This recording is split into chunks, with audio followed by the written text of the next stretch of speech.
Welcome to our CD Showcase. I'm Briar Cisneros, and it's that special time of the month where I go through all the CDs that I've purchased through the month of July. And as you can see, this is probably the biggest one I've done to date. I believe there's 35 CDs here, so it might be a long one. I'm going to try and get through this as fast as I can. And because there's so many, I have to put them on the rack, so probably won't do this very often, but for this video I just want to change it up a bit, have a different look. So before I get through this, I do want to give a quick shout out to Jason the Old Millennial because he just reached 100 subscribers. Very happy for him. 100 subscribers is a big deal, the first major milestone, so again, congratulations to you. By the time I recorded this video, he already made a video talking about the kind of like the backstory of his channel and what stuff moving forward, and I already left a comment on it, but I just want to congratulate him here. So again, if you have not checked out his channel, please do so. I'll have a link in the description so you can go and check it out and maybe subscribe to him so he can get even more subscribers. So again, Jason, congratulations. So without further ado, let's go through the CD haul now. Almost forgot, just a quick note, make sure you stay till the end of the video because I do have a couple of announcements, so stick around for those. So now let's get this started. So usually when I do a CD haul, I try to do these uncut, but because of how long this is, I decided to kind of split it into sections just so it doesn't take a whole long to export it onto my computer. So this first section I'm going to be calling things you've already seen because I've done unboxing videos on them throughout the month. So I'm going to go through them real quickly. So again, we're going to start from the very beginning of the month. Of course, it's going to start with some progressive rock. This is one of them. We have Moon Madness by Camel. I've only had one Camel before this one. Of course, it was Mirage. But many people have said that this is another good one to get into, so I did buy it. And I'm going to say I actually might prefer this one over Mirage. Of course, it's been a while since I listened to it, so maybe it will change, but I immediately loved this. The first listen, very great, chord progressions. Musically, it's just so good. And yeah, I'm probably gonna get more Camel moving forward. I know the Snow Goose gets a lot of people talk about that a lot, so I might check that one next. So yeah, Camel, Moon Madness, great stuff. And we're gonna get these next two out now because they're by the same band. Okay, we also have some Caravan. I got In the Land of Gray and Pink, and For Girls Who Go Plump in the Night. Okay, so many people always talk about Caravan. Of course, they were very big in the Canterbury scene. I'll start with this one first. I like this one quite a bit. Musically, it's kind of quirky. There's I don't know where else to describe it, but there's some kind of quirk to it that I do enjoy, and has the main album has 5 songs, of course, because of the CD. It has bonus tracks, but there's really 5 songs on here. The last song, Night Feet Underground, is 22 minutes, and it's very good. I've really enjoyed this one. But this one, I actually like this a bit more, honestly. It's a bit more immediate. There's much more guitar on this one, I think. So if you want to get something that's more kind of grabs you more immediately, then I think this one's a good one because again, it has kind of rocks a bit more. This one's still good, but again, if you're not into like that whole kind of playful, quirky type of music, then probably won't grab you right away, but again, still enjoyable. So I recommend both of these if you want to get into Caravan, but I will probably try to get more in the future. Okay, next up, get these two out because they're also by the same band. We have the Byrds. We have their first album, Mr. Tambourine Man, and then we have their second album, which is Turn Turn Turn, which I did replace the case for because before it had a giant crack in the middle, but I since replaced this one. I haven't replaced this one yet, but the cracks on these ones aren't too bad, so I'm willing to roll with this case for now. So yeah, the Byrds was a band I really wanted to get into. I want to get more 60s bands in my collection, and yeah, I really enjoyed these ones. Great. The harmonies are just stellar on these 2 albums. Of course, these are the only 2 albums with Gene Clark. Of course, I only have one Gene Clark album. That's No Other, which is great. So it's good to have the stuff when he was in the Byrds. I think as a whole, I prefer the debut a bit more, but not taking anything away from the second one, because there's still some great songs on here. I mean, the title track is just one of the perfect songs ever, I think. I mean, the harmonies in that song are kind of like what makes the Byrds makes up the Byrds for me. So yeah, both these are great. Again, if you have any suggestions about any of these bands, please let me know in the comments below. So let's keep moving. Let's go to the Beatles up next. Of course, I'm talking about Let It Be. Okay, I really do enjoy this album. I know not many people cite this one as one of their favorites, but I think it's gotten a lot more appreciation because of the Get Back documentary. And that's kind of the reason why I wanted to get this one, because that documentary is just absolutely fantastic. It's a long one, but I think it's worth the watch. But yeah, there's still some songs I can understand. Obviously, I can probably do without Dig It and Maggie May. But other than those two songs, everything else is pretty solid. I mean, it has the title track, which is probably my favorite Beatles song ever. Of course, I'm in Mine, Across the Universe, I Got a Feeling, Get Back, Long and Winding Road. But yeah, it's a great album. I enjoy this one, so I'm glad to have it. I'm definitely still trying to get every Beatles album, but that's coming hopefully soon. But let's go on to Aerosmith. Okay, we have Draw the Line, which I did fix the cover. If you don't know what I'm talking about, please watch my last unboxing video where I took this out. So yeah, it's still not perfect because it wasn't folded correctly. So there's kind of like a big crease there on the very edge, but it's fine. It's not too bad. But yeah, Draw the Line. So now I have every Aerosmith album up to Night in the Ruts. Plus I have Permanent Vacation. I think of the classic period of Aerosmith, this is probably my least favorite. But still great though. There's still some great songs on here, but my only gripe with it is that the production is not the best. I think again, out of all the classic albums, this one probably sounds the worst. But it's a bit rawer, but again, it doesn't really bother me too much. It's still a great album, so I'm glad to have this one. So yeah, Draw the Line by Aerosmith. All right, let's get into some more heavier stuff. We're almost done with this whole section, but like I said, we're into heavier stuff. Of course, we have Rain and Blood by Slayer. We have pretty much one of the prime definitions of thrash metal. A very intense album. I'm sure not many of my viewers are into this type of music, but I am starting to come around to it, because before I was kind of like your typical like, this is too heavy for me, I'm not gonna like this. But I'm coming around. I'm really starting to enjoy this album. I have a great appreciation for it. So Slayer, Rain and Blood, really great thrash metal, if you're into that at least. Alright, and we're almost done. I'm going to get these two out because they're by the same band. Now, one of them I did unbox. The other one came a bit later, but I wanted to keep them together. So the band I'm talking about is Midnight Oil. So I have this one right here. This one was released in 1982, and this one's called 10-9-8-7-6-5-4-3-2-1. That's a mouthful, so it's hard to say. But yeah, I have this one.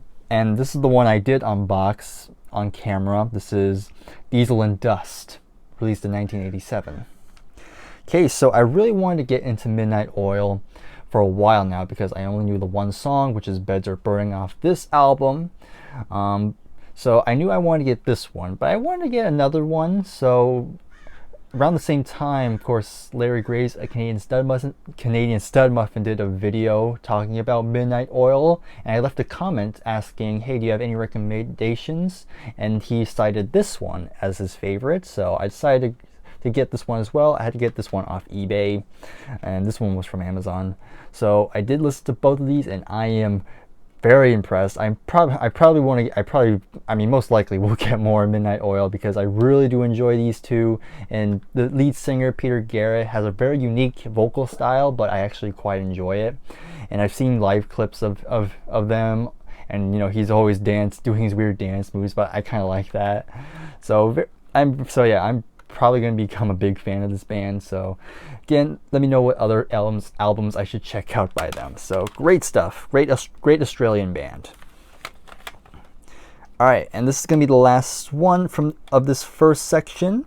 I didn't technically unbox this one, but I did show it in my top 10 American bands video, which has done pretty well. Thank you very much if you saw that one. And that, of course, is Journey with their latest album, Freedom.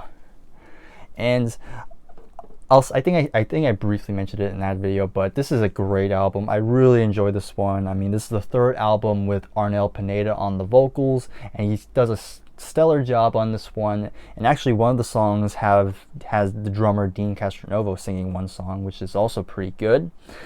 But yeah, I am loving this one. I know there's some complaints like the production is not too good, and I can kind of see it, but I can kind of hear it, but it doesn't really bother me that much. And also, people criticized its length because it's 15 songs. But when I listened to this, it didn't bother me. It didn't seem that long. I enjoyed every song on here. So yeah, very great stuff. I think currently this is my favorite one with Arnel on vocals. I have Revelation up there. I have not heard Eclipse yet. I do want to get that soon. But yeah, again, great stuff. Again, most people aren't into this stuff because it's not Steve Perry, but it's good stuff. Give it a chance. All right, so that ends that first section. So I'm not sure what I'm going to call this next part, but basically, can I give you backstory? My uncle came over one day, and he decided to give me a bunch of his CD collection. And he brought this giant bag full of CDs, and there were so many. Obviously this is not all of them, because I was going through it, and I just picked out ones that seemed to interest me the most. And I put the rest in the box, and if you want, I can do a separate video where I can kind of go through the box so you can see what I didn't pick, and maybe in the comments you can tell me if there's anything else that's worth keeping. So again, comment below if you want to see that video, but these are the ones that I ended up choosing because they kind of interest me the most. So let's go through this. So I'm going to go ahead and take these three out. Let me put this one back. We're not going to talk about that one yet. These three, because they're greatest hits. Again, I try not to get greatest hits nowadays because I prefer studio albums. But I'm going to go ahead. But I chose these greatest hits because these might be all I need with these artists. So first one is the Pointer Sisters greatest hits. Of course, I knew a couple songs. Of course, Jump for My Love is one that gets played a lot, but the other song I knew was this one's called Slow Hand, because way back in the day when I had cable, I used to watch this infomercial where they were just basically selling this compilation CD of love songs, and one of the songs they played was Slow Hand. I want a man with a slow hand. I want a lover with an easy touch. So because I remember that, I wanted to keep it for nostalgic sakes, because I watched that infomercial a lot. So Pointer Sisters was a good pick. Then next up we have the Temptations. Gotta have some Motown in here as well. This has 10 songs. By the way, the Pointer Sisters has 13 songs, which is pretty good amount of songs. So 10 on this one. Again, gotta have some Temptations at some point, so don't want to knock that over. And the last greatest hits I'll show, this is by Starship. Yep, that's Starship. Of course, this is kind of misleading. Even though it does say Starship, it actually includes songs from Jefferson Starship. I know it's confusing, but yeah, I don't know. They're technically the same band, but not. It's weird, but yeah, has some Starship in here. Well, might as well. Why not? I like We Built This City. Don't judge me. It's a guilty pleasure. All right, but those are the greatest hits I chose. Now let's get to the actual albums. Now my uncle seemed to really enjoy a lot of R&B, and so I'm gonna be talking about quite a bit of that here. So let's talk about this one first. Okay, this one, I had no idea about this artist. I'm sure I've heard the name, but I didn't know any songs by her. And when I did research, I found that this was actually a critical acclaimed one. So the album's called Rapture and it's by Anita Baker. And I played it and I was like, wow, this is great. This is fantastic. I don't have a whole lot of R&B in my collection right now, but this is fantastic. I enjoy her vocals. All the songs are great. And yeah, so I'm very impressed by this. If there's any more Anita Baker I should check out, please let me know in the comments below. So let's keep moving, because again, I'm going to try and get to this quickly. Let's get these two out because they're by the same group. So this is an R&B group called Atlantic Starr.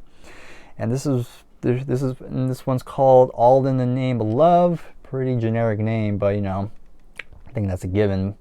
So they're kind of like this, I guess there's this 80s R&B group, so it consists of 4 guys and 1 female. And I will say the female is probably the best voice in this group. No offense to the other guys, but the female voice was I kind of gravitated towards the most.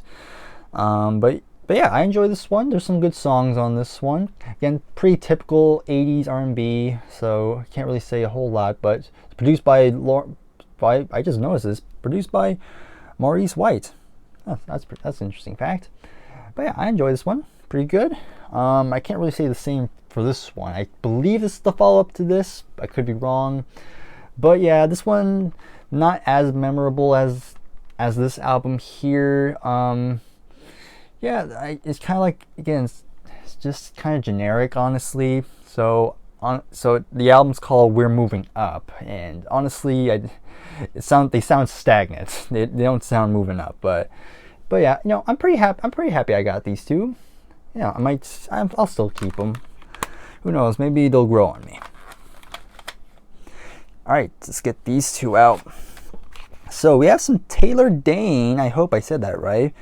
But yeah, I knew this one. So this is her right here. This one's called Tell It to My Heart. And I knew one of the songs on this album, and that is I'll Always Love You, because it was in that same infomercial. I'll always love you for the rest of my days. I would describe this album as it had a lot of like early 80s like dance pop, but it also has some adult contemporary music in here, which is enjoyable. I like it. So yeah, I enjoy this one. So I'll probably listen to this a few times. And then I also have, I think, her follow-up. This is the follow-up to that one, I believe. This one's called Can't Fight Fate. So this is it right here. Again, not as memorable as the last one, but I did know another one of the songs, which is Love Will Lead You Back, because it was in that same...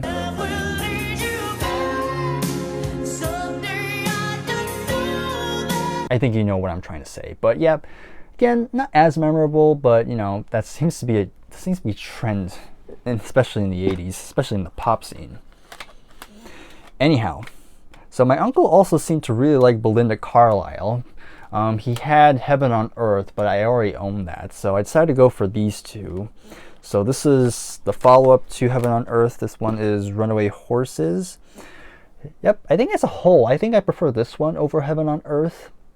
But yeah, some great songs here. Can't really say about this one. This one's called Live Your Life, Be Free. That's how you say it. Yeah, Live Your Life, Be Free. Again, kind of same idea. Again, not as memorable as the previous album. There's like two, 3 songs on here that I liked, but you know, maybe again, I probably need to listen to these again, but you know, it's whatever. Okay, these two out, same band. All right, this is an interesting one. So this group is called Wilson Phillips. Now, the reason why they're called that is because, upon research, 2 of the members are actually the daughters of Brian Wilson of the Beach Boys and and the other one is the daughter of Michelle Phillips from the Mamas and the Papas. So I guess you can say it's a supergroup, I guess.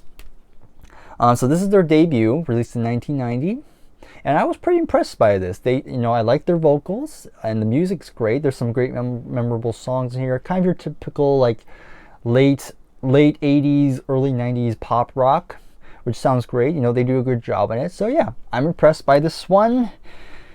I have the follow-up, and you think you know what I'm going to say. Yep, not as good as the first.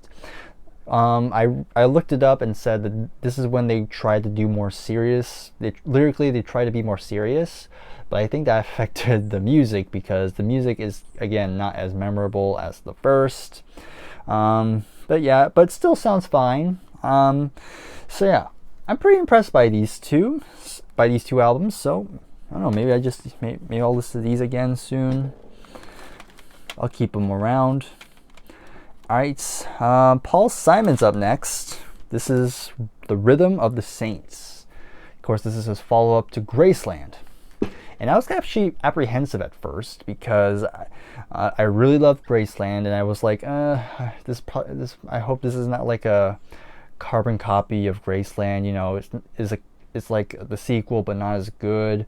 But honestly, I was actually impressed by this. I actually enjoyed this a lot more than I thought I did. There's some great songs on here. It's kind of that similar thing he did on Graceland. But I still enjoy this. Obvious Child, The Coast, Further to Fly, the title track, of course. But yeah, very impressed by this one. So I'm glad I got this one. Great job, Paul. You did good. Alright, so let's go back to some 90s dance pop. I heard the name before, but I didn't know any songs by her. We have Paula Abdul. This is her album Spellbound. And again, it's like 90s dance pop. And, honestly, this is probably not going to be one I'll listen to very often because I can only take so much of that 90s production. But on a good mood, when I'm in a good mood, I can see myself listening to this every now and then. It's good. I like it. Okay, we're almost done with this section, but let's go to this one. We have Tracy Chapman next. This is a name I hear every so often, and I put this on, and I was impressed. Again, I was impressed by this, and I really enjoyed her vocals. It's very folky, a bit folk rock as well, but she does a great job on it. There's some great songs on here throughout. Yeah, so yeah, if there's any more albums I should check out by her, let me know. All right, we have 4 more to go, and then that'll be the end of this section. This next one I kind of got just for historical purposes. I don't actually like a lot of the music on this, but this is Milli Vanilli with the album "Girl, You Know It's True," and we know how bullshit that line was. But if you don't know, if you shockingly don't know, of course. This duo is infamous because they were found out to be lip syncing all their songs. The voices you hear on this album are not by these two, but some other people. And of course, in the live shows, they would be lip syncing. And they won a Grammy for New Artist, but when they found out that they weren't true. They revoked the Grammy, so they lost it. So again, I listen to it. It's fine. It's not my type of music, but again, I just got it for historical purposes because, it's a very interesting history. So, yeah, that's not much to say. Milli Vanilli. What can you say? All right, we got more Britney Spears. I know many people aren't a fan, and my computer fell asleep. I am leaving this in. Wake up. There we go. We're good. Anyway, Britney Spears. I know many of my viewers aren't that into her, but she's like a guilty pleasure. I like some of her songs. I mean, a couple of years ago, I would definitely say I don't like her, but nowadays, I've sort of softened my stance on her. I think she's made some great songs, and this is actually a good one. This is not as good as her first album, solely because it has the very shitty cover of I Can't Get No Satisfaction. Sorry, I don't want to hear that song as a 2000 dance pop number. So that was a misfire, but the other songs are pretty good. So yeah, I'm not ashamed to say I like Britney Spears. Leave Britney alone. Alright, 2 more to go in this section. So, Herbie Hancock, Future Shock. Of course, I'm starting to get into jazz, and Herbie Hancock gets mentioned a lot. And so when I was going through the collection, my uncle's collection, I found this one. I was like, oh cool, Herbie Hancock. That's an obvious take. But then I heard it, I was like, this is not what I thought it was going to be. So apparently this is him kind of experimenting with like sampling and stuff like that. I don't know the terms of this stuff, but basically this is actually a pioneer of hip hop. So if you just picture what hip hop was in the late 80s, then you pretty much get this album. This predates that by a few years. This was released in 1983. So for historical purposes, pretty important in the hip hop community. Granted, it's not the type of music I listen to, but it's interesting. But of course, I know there's probably viewers out there that know more about Herbie Hancock's career than I do. So please let me know if there's let me know if there's a better starter for Herbie, because I know he's pretty famous in the jazz. So I want to kind of listen to it, that classic period. So again, let me know in the comments what I should check out. And to kind of finish this section off, this is another pretty interesting band. I just got it because it just sounded interesting. So this group's called Hiroshima, and this one's called East. So I guess they're a jazz band, but they kind of incorporated a lot of 80s production. So you hear it, it definitely has an 80s feel. You can hear hints of jazz into it, but you know, it's fine. It's okay. You know, I wasn't really blown away by it. But I kind of think the cover's kind of interesting. It's not great, but it's interesting. It's eye-catching at least. So I guess I'll keep it. But you know, I don't really see myself listening to that one very often. And that marks the end of that section. Let's go ahead and do another cut. Okay, so we have 6 CDs left, but they're all by the same artist. And the reason why I kind of had this artist in its own section, because I've been obsessed over her for the past month now. So she gets her own section to herself. So the artist in question is Kate Bush. So I can happily say I own practically all her albums. I say practically, but I'll explain when I get there. So I'm just going to take these 6 out. So prior to this, all I had from her was The Kick Inside, Hounds of Love, and The Sensual World. And so these are the albums I needed.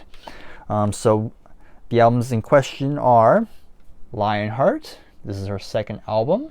Pretty interesting cover. Never Forever, her third album.